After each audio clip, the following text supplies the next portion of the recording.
All right, the Reds, it is Talking Reds Live from the Anfield Wrap. We're going to start doing a few of these every week now, see how it goes. This is the first one we've done for a while live. There'll be an opportunity a bit later on in this for you to lash questions at us, so throw them in the comment boxes on the various platforms and we'll have a bit of a look and we'll get involved in a bit. But before all that, it is day 6 of the summer transfer window and the gossip is hotter than a goalkeeper's cheeks when he has been chipped from the halfway line.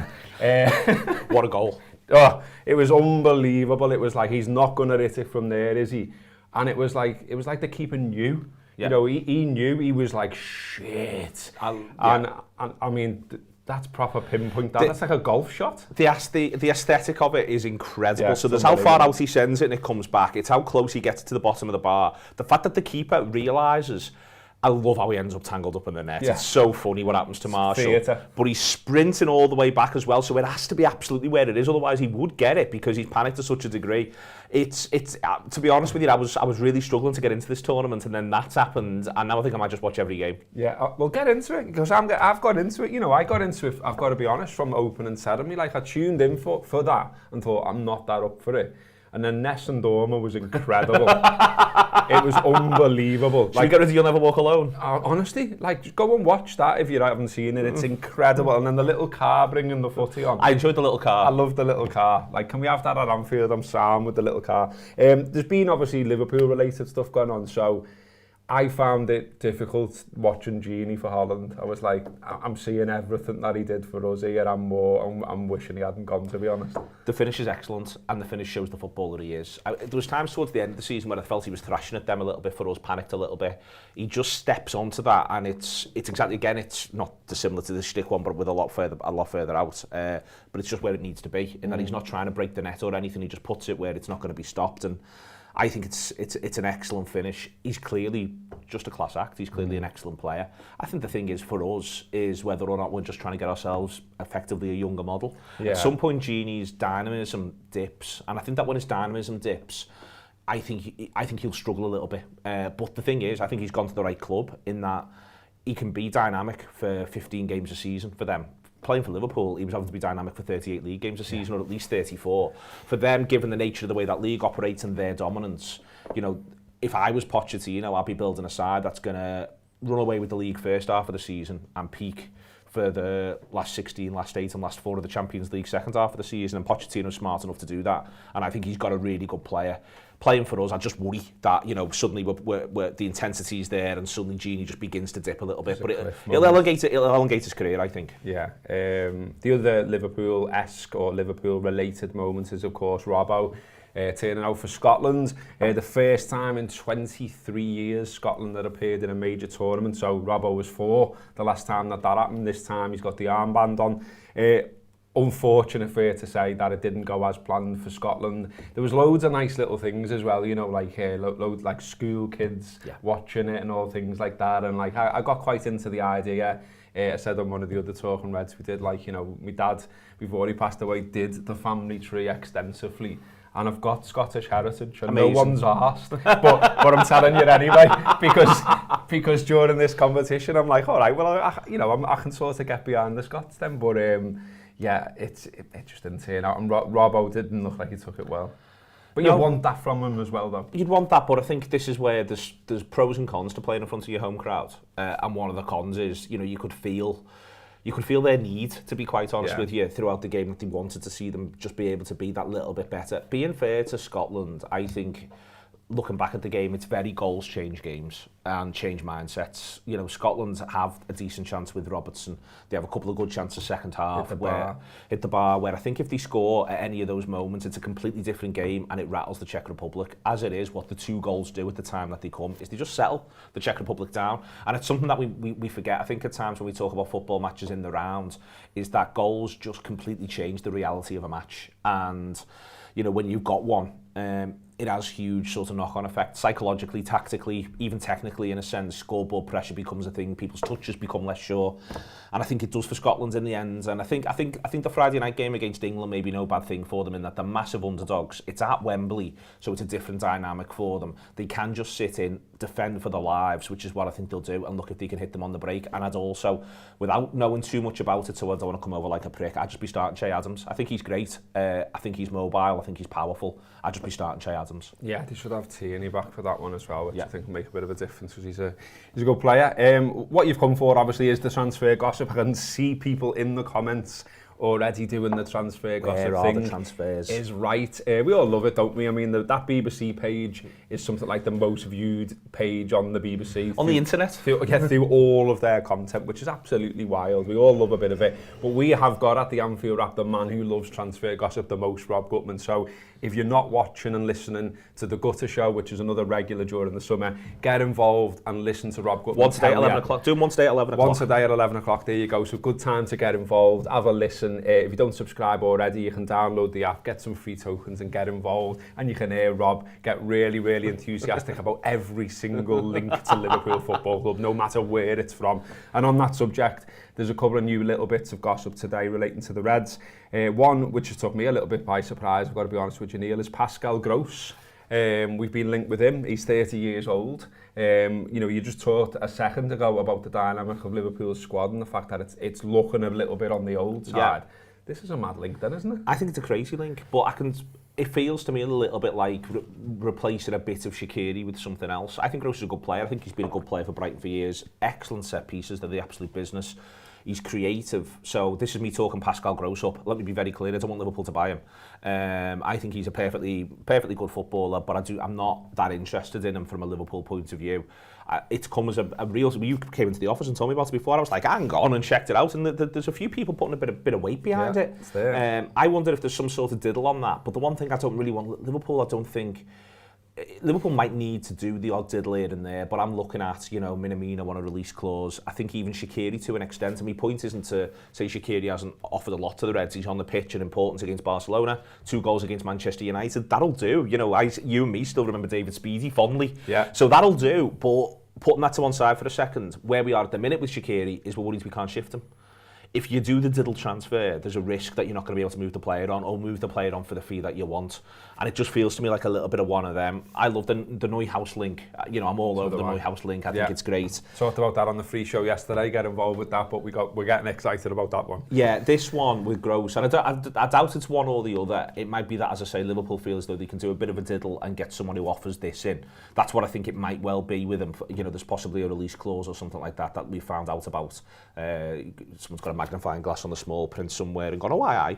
But I'm surprised. Are you surprised? I'm surprised. Yeah, I'm surprised. I don't know where it's come from. I've not heard it mentioned before, and then I just woke up this morning and there it is on the BBC's gossip column, and I was like, oh, hello.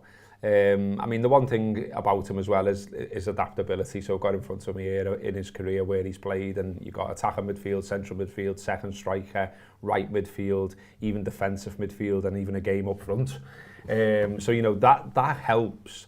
But I'd just be very surprised that he's been kicking around all that time there. He's done a good job, as you say, but age range and things like that, it just feels a little bit mad, and I'm not too sure where that one's come from. Another one that I think makes more sense, and I saw this one and thought, oh, that feels right, I've got to be honest with you, is Nat Phillips. He's been linked this morning with Newcastle and Burnley, and those two are said to be going toe-to-toe for his services. That feels like, and I know a lot of people sort of have got emotionally attached to Nat.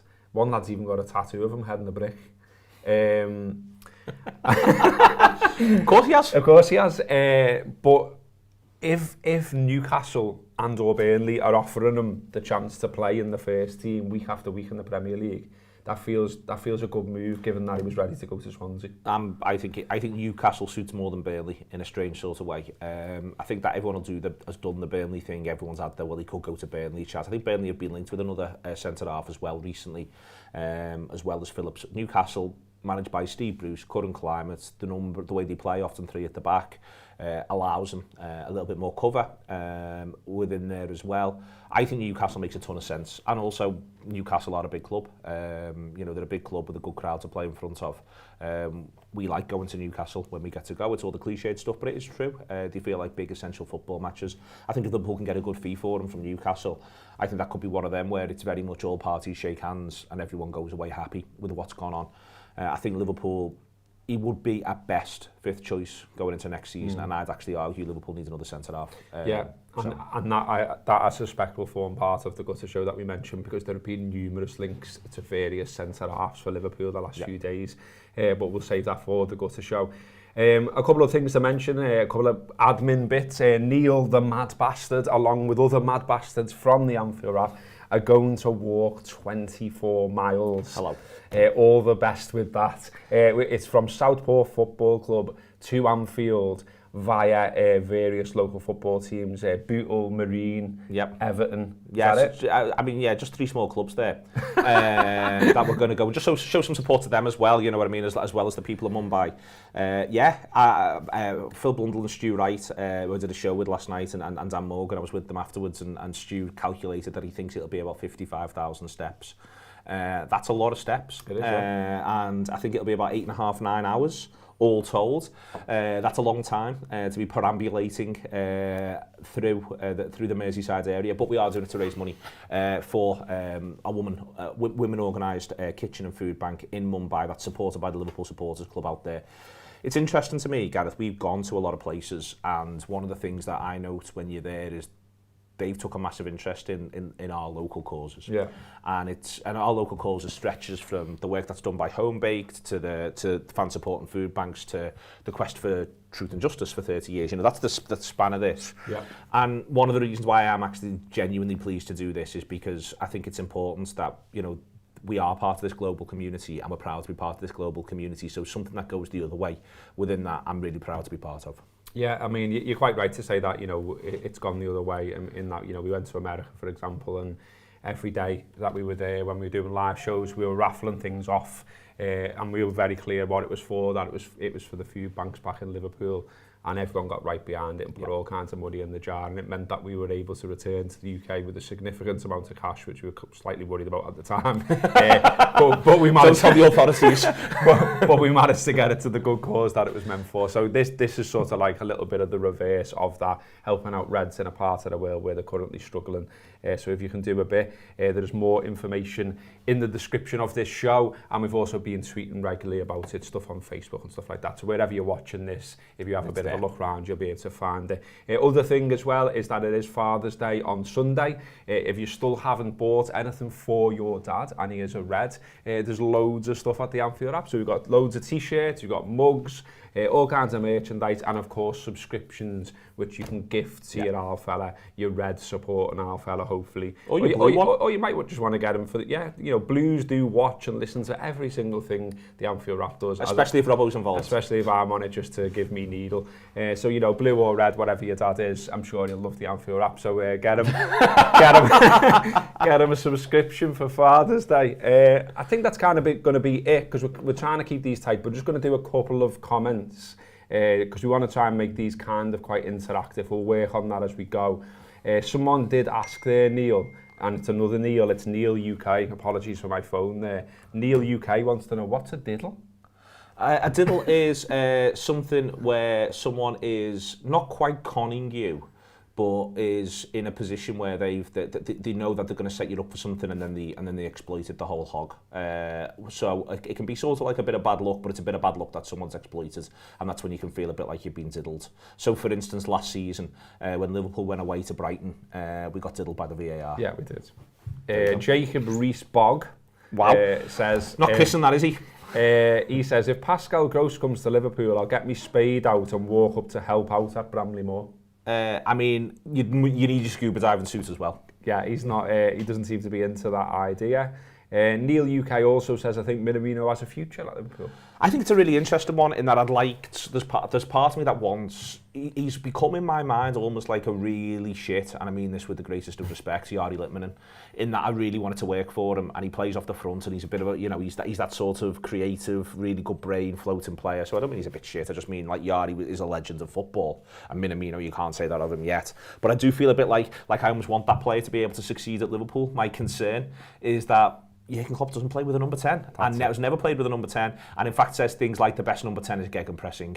He almost says, why do all you pricks want to play number 10? I don't understand it, it's rock hard, you'd be better off just buying into our system, but he's a number 10. There you go, I think that'll do us. We had one more comment that says, Klopp transfers, ha ha ha joke.